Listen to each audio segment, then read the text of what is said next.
folks, it's Dane at Jonah Guitars. So I'm doing a video about how you set up a guitar in the Sled to route binding channels with, so that you get the same thickness binding all the way around the guitar.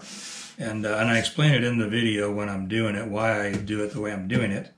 But I also showed a bunch of, some binding channel routing. And what I'm going to do is I'm going to put the two pieces of the setup. All right, everybody, this is Dane at Jonah Guitars. And today I mainly want to talk about setting a body up in a little carriage down here. Now, this carriage happens to be homemade. It's got little plywood angles put together and cork and all that stuff. It's got a big base plate right here that the router tower is sitting on. It's interesting. I was just watching a video last night, and Eric Schaefer, do-it-yourself guitar making, I believe, DIY guitar making. Yeah, good channel. Good channel. It's a good builder. The thing though that he said that I've had a problem with was that you just want to level the guitar in the carriage, level to the base. So I went around. Well, first thing I did was I just checked my ends to see if they were somewhat square to the world here. So this end is a little bit out, got a little daylight down here, but the other end is perfectly square to the table. You can see there. Hope you can see that. So the very first guitar I did, the first 000 slot. Sorry, I keep doing that. It's probably not going to be good for the video. Don't do that. The first 000 12-fret slot head guitar that I built and have sold, along with the second one. They're both gone. I did that. I did exactly that. I leveled the top to the board. This one, I checked it for square first, but then I went ahead and checked to see what the low was, and this is actually the same all the way around, within a 1/16 of an inch. So 6 7/8. Okay, from the bench for the table. So I'm very confident that this is going to cut and leave me with a nice even piece of binding all the way around. What happened on the first guitar was on the ends, because I leveled the top. Well, it was more about the back. I leveled the top or the back, and because the back was level, and that throws, the back has a big slope on it, and so that throws your cutter off at a little bit of an angle. And so what happened was, by the time I got all my binding scraped down to where it needed to be, it was a little thinner around the heel of the neck than anywhere else. And so the second one I did with the squaring the ends to the table, and I got much better results with that. So that's just letting you know that is a possibility or something you need to look out for. Anyway, so I'm flipping this over, putting it back in the cradle, pretty much just as it was. Now,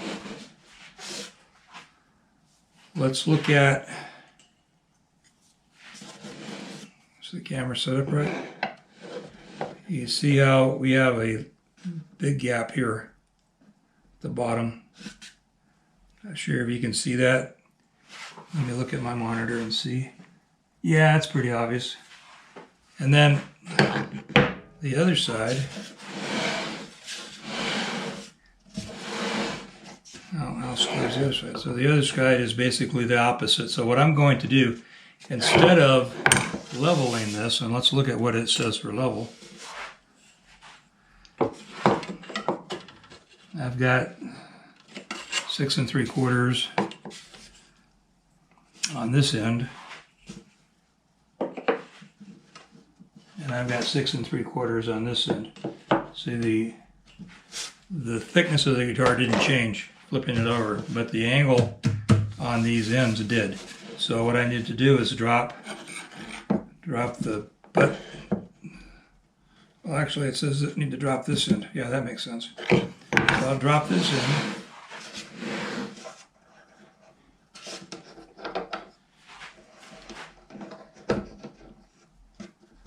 Okay, and just to reiterate, if I left it like this, and you can see how this angle is, when I start scraping that binding, it's going to want to scrape this outside edge of that binding thinner so that it matches the angle on the guitar here. So as long as these are parallel or square to the table, we should be good. The rest of it doesn't really matter because we're just following the router. Router follows the height. It's the angle that'll get you right here. And like I said, my first guitar, I did it this way. I leveled it when I should have squared the ends. The second guitar I squared the ends, and it was perfect. So anywho, let's drop this. He's gonna drop. Yeah, okay.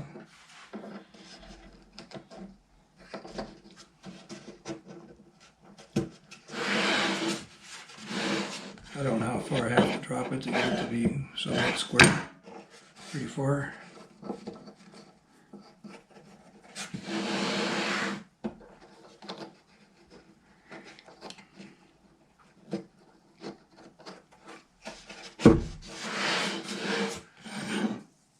Okay, so I'm just a little bit out here now. Got a little bit of a gap there. Let's see what the other end looks like.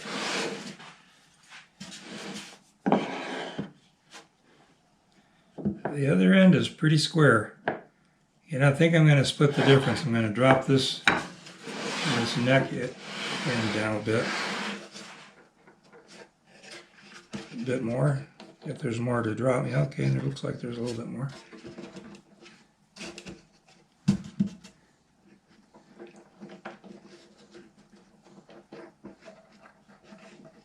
I think I might look into getting a new one of these sleds that's a little less clunky. So now this one is perfect, just barely different. And let's see how this one looks.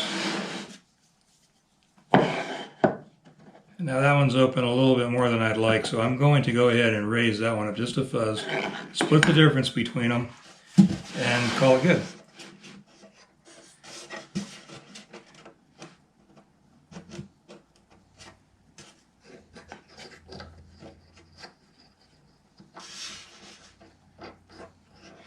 Anyway, I was saying, I think I'm going to look into getting another one of these. This is kind of funky.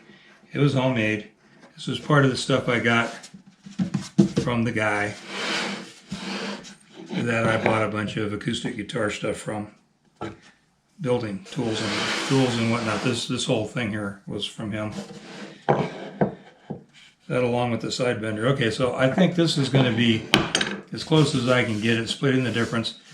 Call that good. It's going to be about the same on either end, so I don't want to, that's what I want to do.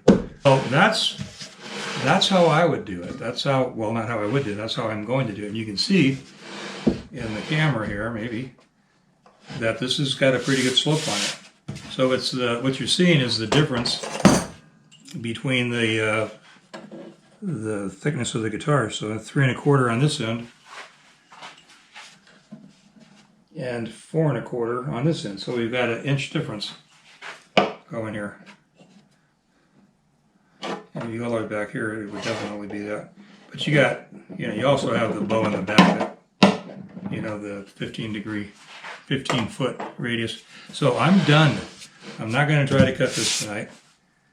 I wanted this to be more of a demonstration about how to set your guitar up in the deal than it to be a video about cutting routing binding channels. So, but however, since we're right here and I got a router right here and we're set up, I already did a test cut right here.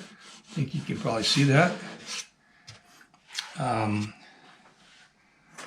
my binding is just slightly proud of that, just slightly. And the reason I'm doing that is because of a little inconsistency with the thickness of my binding. But that notch right there should be leaving me with about 85 thousandths, just under 90. And the this right now is a shallower depth than it's going to need to be. This is the depth I want the binding to be, but I'm also going to have a purfling that cuts in from here and a purfling that cuts in from underneath the binding when I get to that depth. So I'm going to do is going to go ahead and run around the guitar. Then I'm going to reset this and take it down to a 1/4 inch. And then I will do I will route either the top or the side. I have to think about where the bearing's going to land and which one I need to do first. Anyway, so because the cutter is rotating into the wood this way, you want to take and cut from here down to here, and then from here all the way down here, and then you would do the same thing on this side. You would want to cut away from the grain, right? So from here down to here, from here down to here, and then basically you climb, you'd go the other way and climb cut everything, which is, instead of pulling the guitar into the cutter, you're pushing the guitar away from the cut, the direction of cut. Okay, so here we go. And I will turn it down because it's loud, of course.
I just want to take a look at what I've done here, but now I'm just going to flip it around and climb cut everything. So I've got the first half, and so now we're going to go the other way.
Okay, so I got that cut. So now what we're going to do is we're just going to go flat and just take the little fuzzies off. This is a pretty coarse block for this. Should probably get something not quite that coarse. Or I just won't worry about it right now.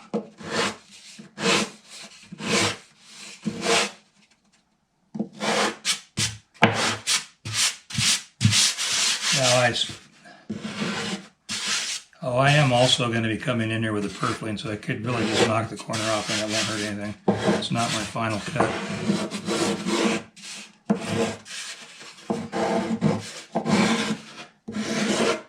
All right, so I want to take a look at the side. My side material here cut very, very cleanly. I still do have a purfling going below that, and it's a very small cut, so I'm not concerned about tear out here. I don't think I'm going to have any issues with that. And then I did want to mention that I shot shellac, this sealer. Well, this just says bullseye shellac on it. This isn't actually even real shellac, but it works well enough for this. I just seal the grain. That helps with the tear out, and it also, it also helps with taping when you're taping the binding on. So I might just go around and refresh that a little bit before I do the actual taping. Depends on how much wear I get here. All right, so I'm going to reset the router, and I'm going to take my next cut. I went ahead and did the depth cut for the binding. Now I'm doing the top purfling, and I'm using this little piece of stuff right here. I don't even need to know the dimensions of it, because what I do is I take a test block and I run it through the router until I get to where I want to be. So I've gotten the thickness of it and the height exactly where I want it. So I'm good. Now, to do that, I had to put a piece of tape. I had to put a piece of tape on the bearing. Now, I don't like doing that.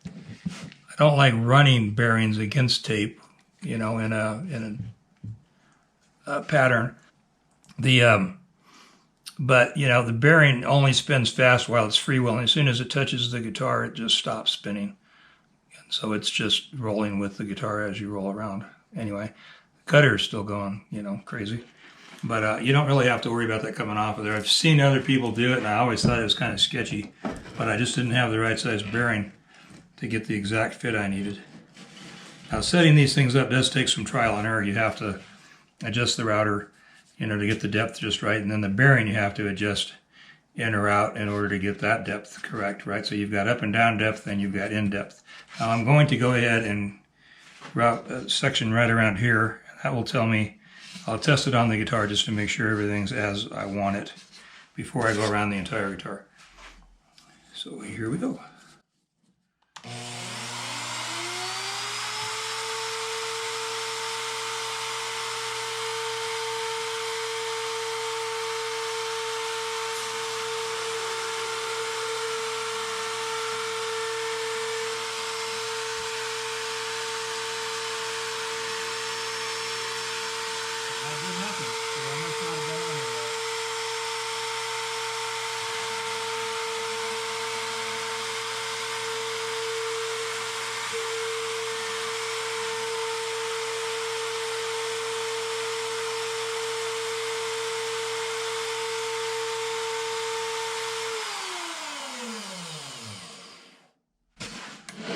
Okay, I screwed up. At least it didn't cut too deep.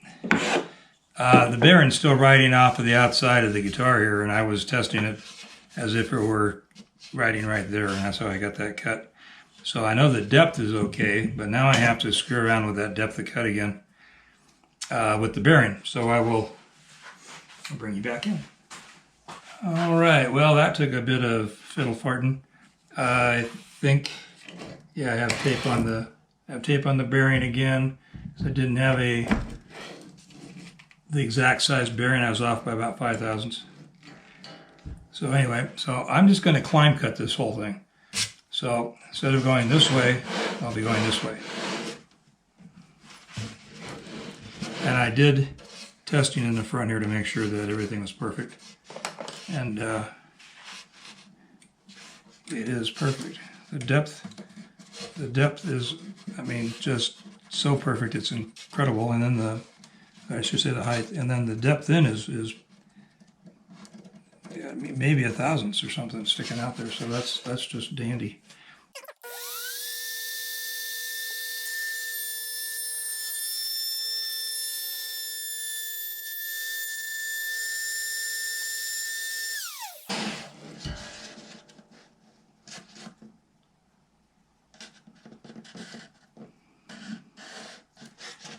Something went haywire right here. I'm not even sure what happened. Oh, maybe it's just the, oh, it is. The cutter just lifted that weird. All right. I thought I was having an issue here. Okay. Weird. All righty. We're still.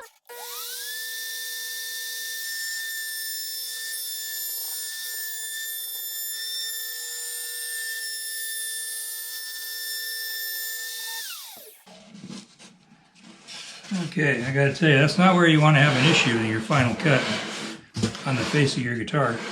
So, I think we're good. Yep. What I'm going to do is I'm just going to take a little block and I'll sand around that. But for right now, I'm just going to sand the top down and then I'm going to do this bottom one. It's getting late and I want to flip this thing over just to show you how to do that, but I don't want to have to reset the top up again. So I'm forcing myself to go ahead and finish this part. I got that adjusted, got that bottom ledge cut in. Well, I told myself as I was doing this, as I was getting everything set up, I kept saying, don't forget, you don't want to run through your wedge. You want to get up to it and stop and start again. And wouldn't you know it, as soon as I fired the camera up, the router up, I just blew right through it. And that really ticks me off. But the only way I could fix it is if I were to tear this whole end craft out. And so anyway, it's just going to be a straight line through there. Should have stopped short here and then stopped short here, and then I could have gone in there with a chisel and a razor blade and just taken that off and left enough height here for this to miter into that one, and that would have looked so cool. But it's not going to be on this guitar. Anyway, so the only reason I'm still working on this is because I wanted to flip this over and explain how that works. And so now, yeah, so I'm going to blame that on being out here longer than I really wanted to be. It's hot and I'm tired. Well, hey folks, thank you very much for watching the video, especially if you got this far. And take care. Go make some dust. And I hope something was of value to you in this video. Thanks again. Bye.